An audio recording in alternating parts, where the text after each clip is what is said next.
歡迎大家嚟到 Office Pro，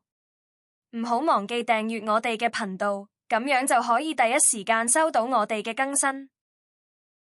Word 製作核取方塊，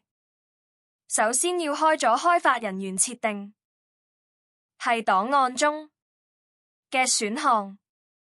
自定功能區中剔咗開發人員，再按確定，係開發人員中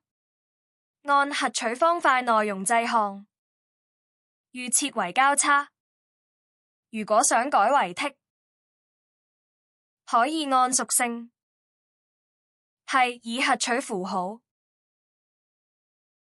改為剔方框，按確定，再按確定。希望今日嘅介紹幫到大家，記得 Like and share.